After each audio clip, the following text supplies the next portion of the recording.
নমস্কার বন্ধুরা, আমি প্রিয়াঙ্কা গুঞ্জাস মম চ্যানেলের আরেকটি নতুন পর্বে সবাইকে স্বাগত জানাই। আশা করি সবাই ভালো আছেন, সুস্থ আছেন, আমরাও ভালো আছি। তো বন্ধুরা, আজকে একদম সকাল থেকে ভিডিওটা শুরু করলাম। মামুনিকে স্কুলে নিয়ে যাব, তো তার কারণে একটা রুটি বানাচ্ছি।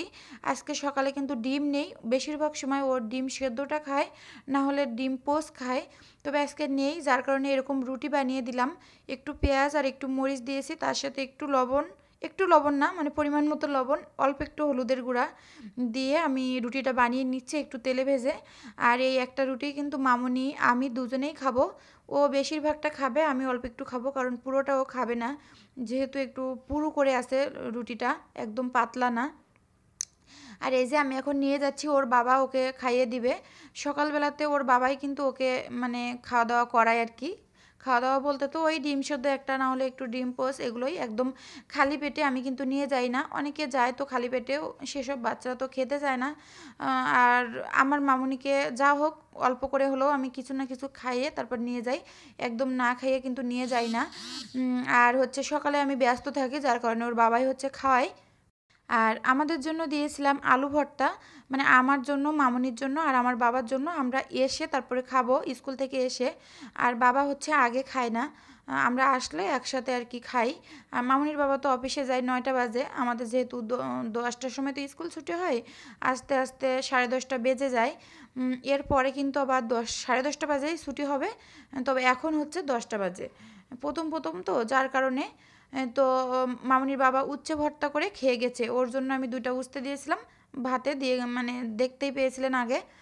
তো যাই হোক, এখন হচ্ছে দুপুরবেলার টাইমে, এর মধ্যখানে স্কুল থেকে এসে খাওয়া দাওয়ার পর অনেক কাজবাজ করেছি। আর অনেকটা মানে দেরি হয়ে যায় স্কুল থেকে আসার পরে, না খাওয়া দাওয়া করে সব কিছু গুছাতে অনেকটা দেরি হয়ে যায়, যার কারণে আমি ভিডিও করতে পারতেছি না। শুধু রান্নার ভিডিওগুলোই আমি ছাড়ছি, আপনারা প্লিজ একটু মানিয়ে নেবেন। আর এখন দুপুরে রান্না করছি ফুলকপি দিয়ে, আলু দিয়ে, তার সাথে দিয়েছি কাঁচা টমেটো দিয়ে পাবদা মাছ রান্না করব।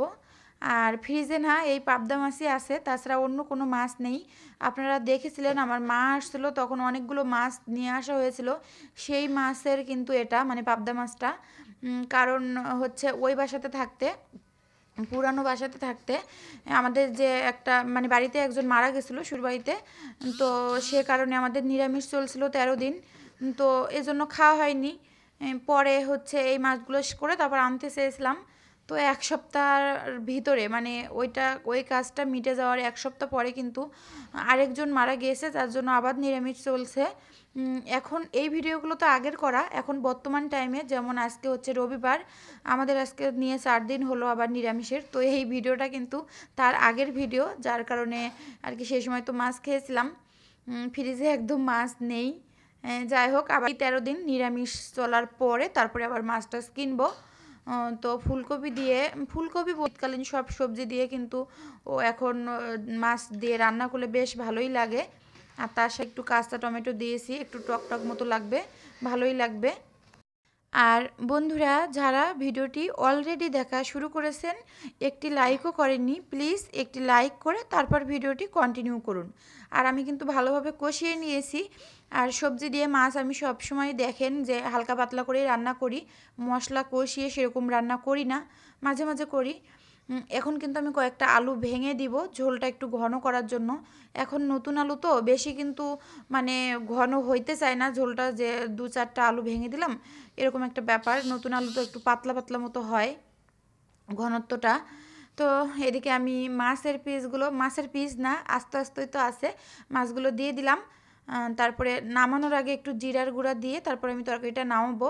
আরেকটা তরকারি রান্না করার কথা ছিল, পাতাকপি আলু দিয়ে ভাজা, তো আমি দুপুরে করি নিয়ে রান্নাটা, কাটাই আছে। আর ওই যে পেঁয়াজ কুচি, রসুন কুচি আছে দেখতে পাচ্ছেন, কারণ হচ্ছে মামুনির বাবা চলে এসেছিলো, তাই এই একটা তরকারি দিয়েই আমরা দুপুরে খেয়েছিলাম।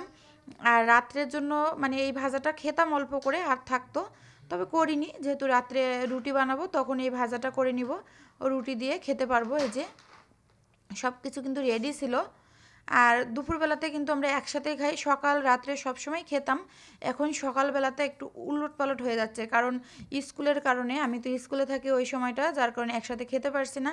তাই দুপুরবেলা যখন ওর বাবা চলে আসলো, দেখলাম একা একা খেয়ে যাবে, তো আরেকটা রান্না না করে আমরা সবাই মিলে একসাথেই খেলাম এই একটা তরকারি দিয়ে। আর এই যে তরকারিটা হয়ে গেছে নামানো, দেখতেই পাচ্ছেন। তো চুলার চারিপাশটা একটু পরিষ্কার করেই খাওয়া দাওয়াটা শুরু করব।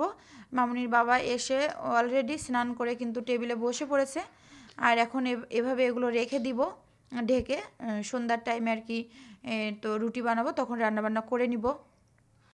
আর বন্ধুরা, প্রতিদিনের মতো আবার একটু মনে করিয়ে দিই, যারা আমার চ্যানেলটি সাবস্ক্রাইব করেছেন তাদের অসংখ্য অসংখ্য ধন্যবাদ। যারা এখনও করেননি প্লিজ আমার চ্যানেলটি সাবস্ক্রাইব করে আমার পাশে থেকে যাবেন। আর যারা আমার প্রতিদিন ভিডিও দেখছেন, লাইক করছেন, সুন্দর সুন্দর কমেন্ট করছেন, তাদেরকে অসংখ্য অসংখ্য ধন্যবাদ। এভাবেই সবসময় আমার পাশে থাকবেন আর আমিও আপনাদের পাশে থাকব। আর এখন দেখুন, এই যে মা আর মেয়ে দুজনে গেছিলাম কিন্তু স্ট্যান্ডে, সাথে মামুনির বাবাও গেছিলো। তো ও ছিল থানা স্ট্যান্ডে, আমরা এখান থেকে বাসা থেকে দুজন গেছিলাম। আর ভিডিওটা ছিল আসার পরে, মানে মার্কেট থেকে আসার পরে মার্কেটে গিয়েছিলাম মামুনির জন্য একটা সোয়েটার কিনতে, স্কুলের সোয়েটার ব্লু কালার। তো ওর ছিল না। আর নার্সারিতে যখন পড়ছিল তখন কিন্তু ও হচ্ছে মানে শীতের পরে ভর্তি হয়েছিল, যার কারণে শীতের সোয়েটারটা কেনা হয়নি। আর সে সময় কিনলেও এখন হতো না, যেহেতু 1 বছর গ্যাপ গেছে, তো যার কারণে হতো না। যাই হোক, কিনে নিয়ে আসলাম। আর পুরিও নিয়ে এসেছিলাম আসার সময়, সবাই মিলে খেয়ে নিলাম। আর এখন রাত্রেবেলা আমি যে আগে ভাজাটা করে নিয়েছি পাতাকপি আর আলু ভাজা, দেখতেই পেয়েছেন। আর এখন জল গরম বসিয়েছি, আটাটা সেদ্ধ করে নিব রুটি বানানোর জন্য। তো এই যে মামুনির বাবা কিন্তু রুটিগুলো ভেজে দিচ্ছে আর আমি রুটিগুলো মানে বেলে দিয়েছি। মাঝে মাঝে যদি এরকম সংসারের কাজে স্বামীরা হেল্প করে, তাহলে আমাদের মেয়েদের মনে কতটা ভালো লাগা কাজ করে, মানে আমরা কত যে খুশি হই সেটা তো বলে বোঝানো যাবে না। অনেকেই কিন্তু সংসারের কোনো কাজ কোথায় কি হচ্ছে একদমই খেয়াল করে না। এই বিষয়গুলো একদম ঠিক না।